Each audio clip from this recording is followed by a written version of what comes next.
everyone, welcome back to another StART program where stories and art collide.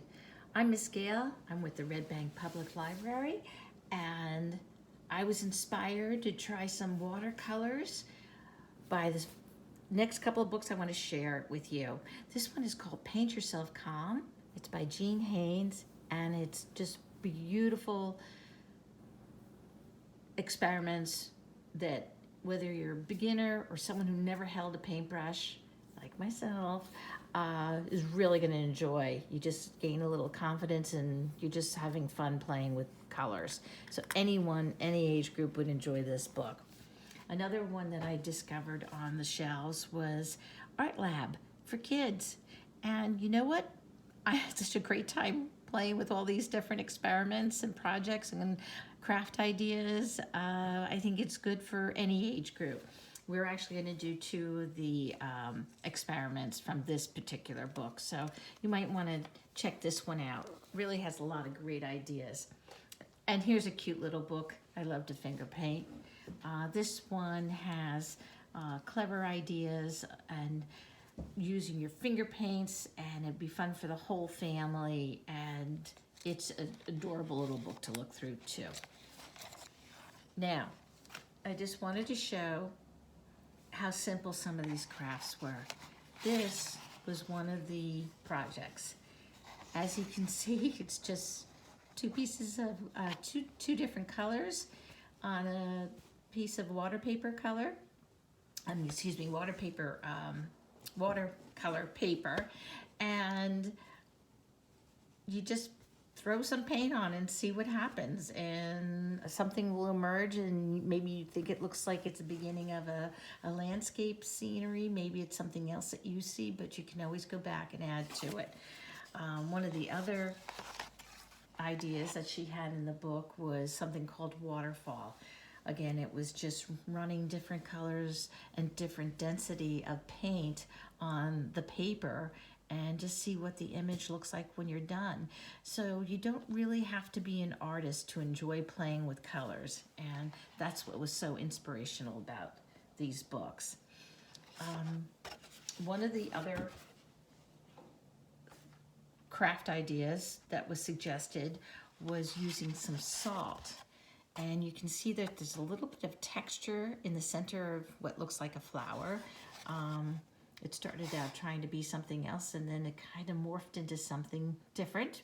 But you know what? For someone who doesn't hold a paintbrush often, I was happy with that, and it was fun playing with the salt. Now, what we're going to start off with today is something bright and colorful. It looks like, I don't know, maybe a bunch of different scoops of ice cream, maybe a colorful sock collection, who knows. But we're going to paint, and then we're going to put saran wrap on that, or plastic wrap, and it gets this fabulous texture to it just by crunching it up on the wet paint, and we'll see what it looks like when it dries. If you want to conserve on paper, you can always cut your watercolor paper down to a half or a quarter size, and that way you can, extend the life of your paper. You can always use the back side of the paper too for another craft, so don't throw it out even when you're all done. And actually, I think what I'm going to be doing is using some of the paper that I had experimented on with the watercolors for my project for next month. So don't throw your things away. Hold on to it, and we'll use it then. Okay, let's get started. Oh, and this will be the last little one that we'll do. We'll work on a little snowman. So the first thing we want to do is make that colorful little collection of ice cream. I'm going to go with ice cream instead of socks. I think that's more inspirational than a drawer full of socks. So let's try this. Now, the watercolors, I did get them prepared a little bit. I loaded up my paintbrush with some water, and then I just put it into the paints that most likely I'm going to use. So most of the paints that I'm planning on using have a little bit of water to get them started. I did put some of the paints into the mixing wells of the watercolor containers. That way I could experiment a little bit with making my own colors. So you can do that also, or you can use the watercolors straight from the container that you have. So other than watercolors and paper and paintbrushes, you'll need to use a sponge. Now the reason why we're going to use a sponge is we're going to saturate this piece of paper so it's nice and wet. Now my sponge is already pretty full of water, but I'm going to add a little bit more to it and just wipe it down. And this way the paper will get very wet and the water is just going to help the paints just go all over. And I'm going to start from the outside corners and work my way in. And I experimented with a couple different ideas, and I think I like the blue. And as you can see, I'm just going to quickly put it around the edges. And as the paper begins to dry, I can always go back and add more water. I'm just using a little bit of a scrubbing motion here, and see if I add more water, it dilutes it, but it also makes it spread around into the next color that I'm going to add. So that's the start. I'm going to rinse out my brush, and I'm going to try some pinky reds. So I'm just going to put a little dot right there, and I'm just using the very tip of my paintbrush, and I'm going around and around. Let's try some greens now. Oh, that came out nice and thick.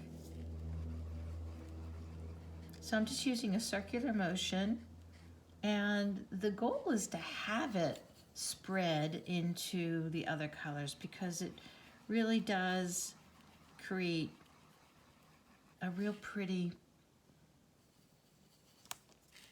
design when you finish up.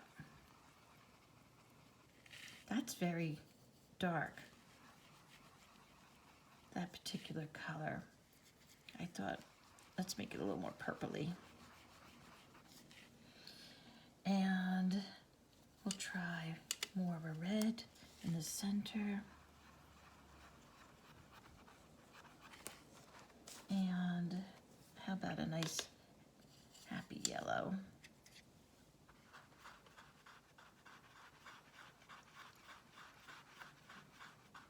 And see where it touches these other colors, it starts creating different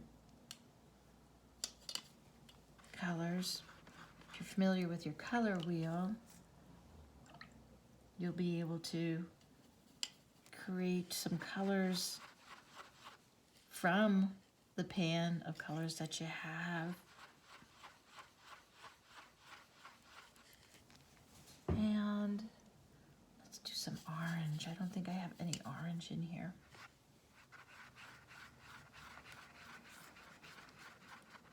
So again, all I'm doing is just dipping it in to the paint and then adding some water and just going round and round. Let's see. Let's add a little more purple over here.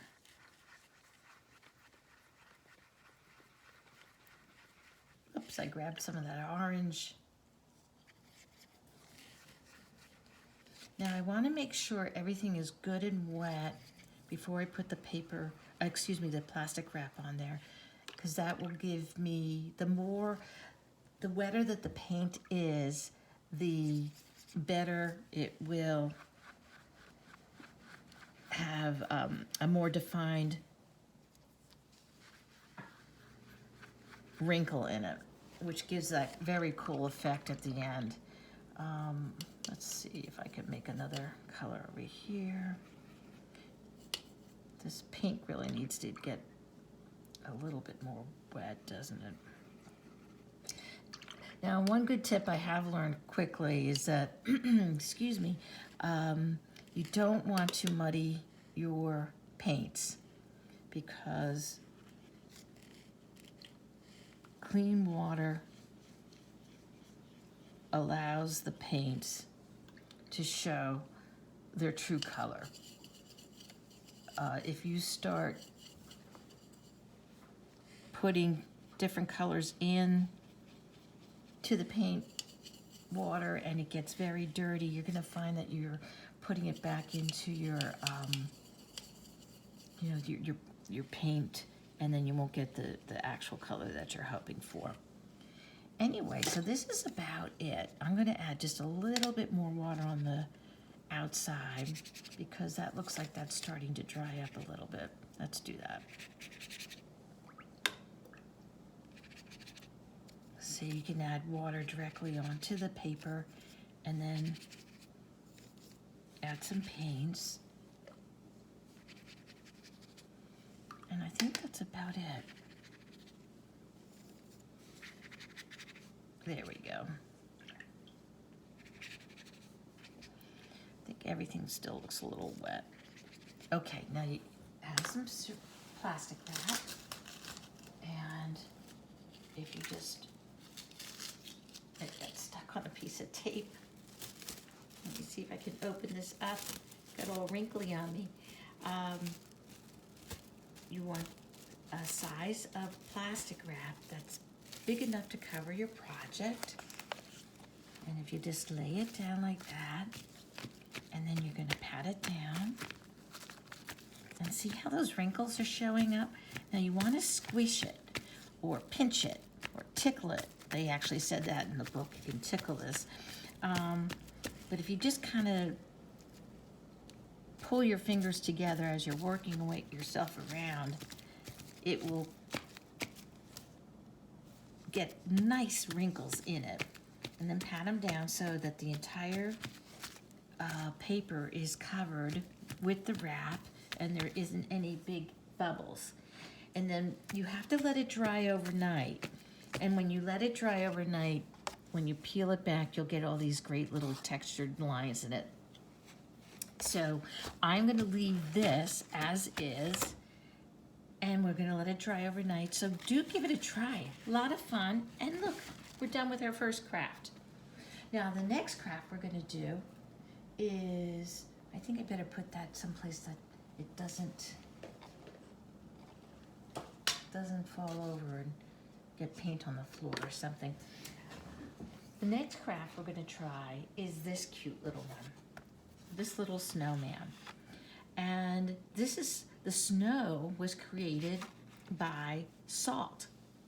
So you have a little dispenser of salt, and I found that if you used too much salt, these little snowflakes became very large and they almost look like cauliflower. So you have to be cautious with how much salt you're going to use. I tried to sprinkle just around the edges. Now, as you can see, I painted one, and it doesn't have the snowman in it, because when you first put the background color in, the salt has to go in while it's wet, and then it has to dry. So let's make another little background with the paint, and I'm going to clean my brush out, and I'm going to use blue. Try to make it about as close as this color as I did with the first one and the second one. So as you can see, I pulled some blue out, and put it into the mixing well. And see how dark that is compared to how light the one is in the center and on the far left. I'm hoping you're able to see that. I might have rearranged it so you can't see it. So the paint is very, very blue. So what I'm gonna do is just add more water to it until I get the color that I like. And then I can even pull it out and put it into another little pan or compartment in the pan, and I can scoop it and swoosh it into there. And it's just so very dark. I am going to add a little bit more water. I don't have white. I really just wanted to work with this kids watercolor set that we had in our supply closet. So, you know, if I was thinking that maybe this is all you would have at home too. So let's just work with what we have. And by diluting it with more and more water, it's becoming lighter. Okay, so I think that's going to be light enough if I am careful with how much paint I have on my brush before I put it on the paper. So the first step I want to do is make the area that I'm going to put more blue in wet. Now I'm going to grab my sponge because that's so quick and easy to do. And then I'm going to add a little bit more water to it with a scrubbing motion.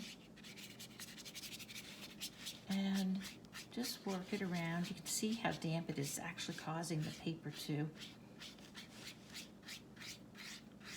curl a little bit there. But it dries relatively quickly too. And then I'm going to scoop a little bit of the paint and just start adding it. I kind of like the oval effect, so I'm bringing my brush around as if there's a curve. So I put it in the center and I pull it out.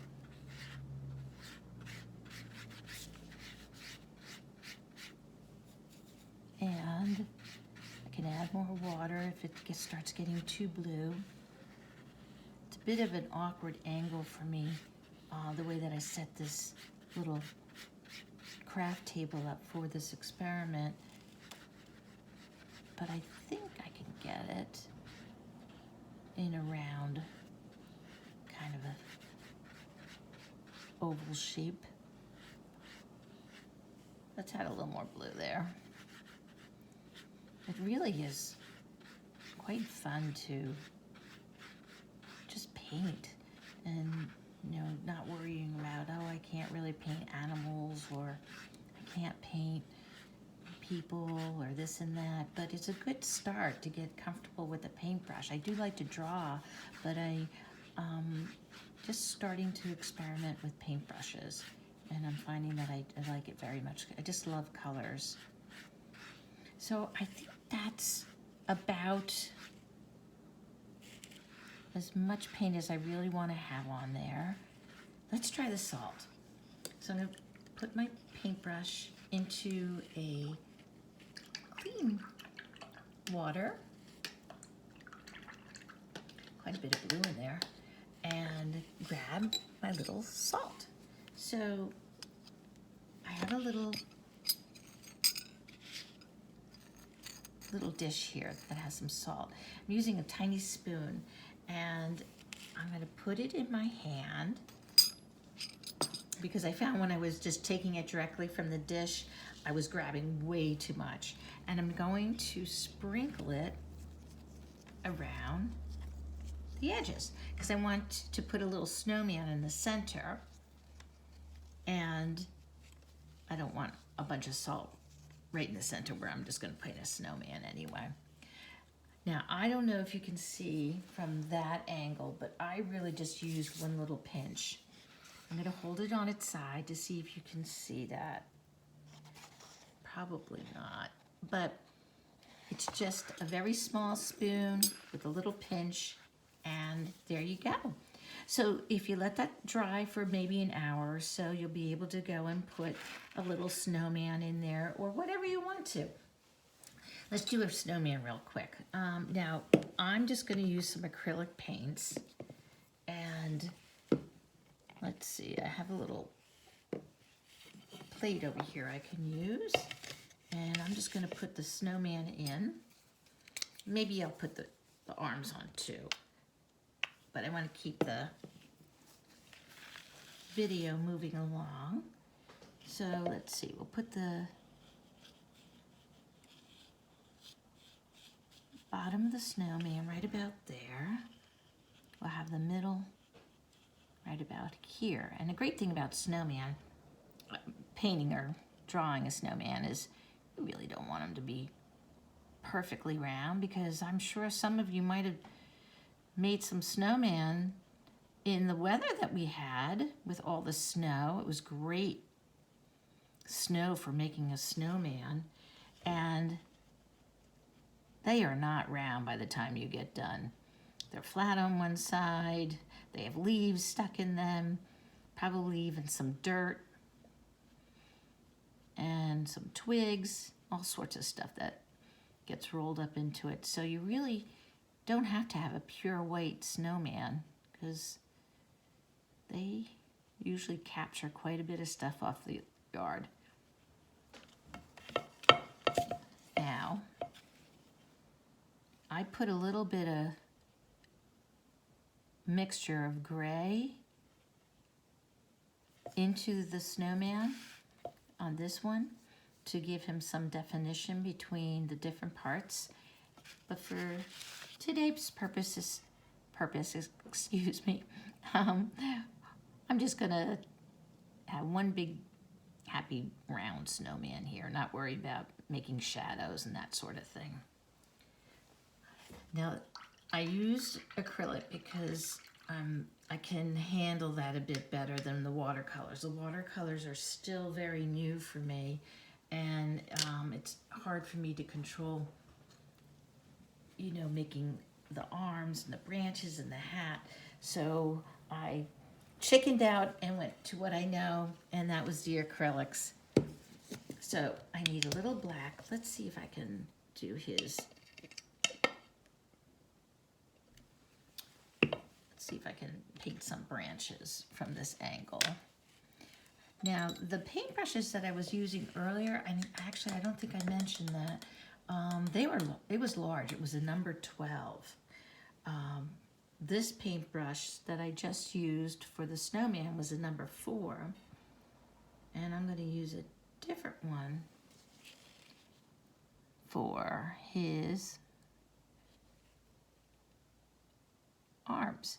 So I start off and I put some pressure on it, and then slowly come up with less pressure. That way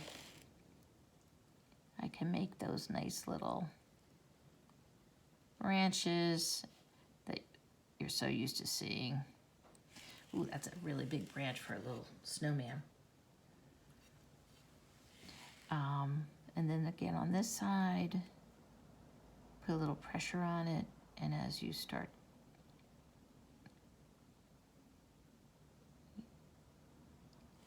going to the exterior of the snowman, you just pull back a little bit with the pressure.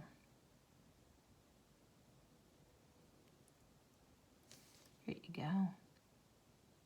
And then if you want to have, after it dries a little bit, you can always add a little bit of snow to help define the hat, the rim from the hat, and that was just simply, oh, there's a little bit of a bristle poking out on my brush there. Let's see, so if you go around, looks like he has a big bonnet on. Hopefully I won't drag up too much of the white paint. So if you make his rim or her rim first. Then you can add whatever kind of hat that you want. I like having this hat that looks like it's been sitting in a closet.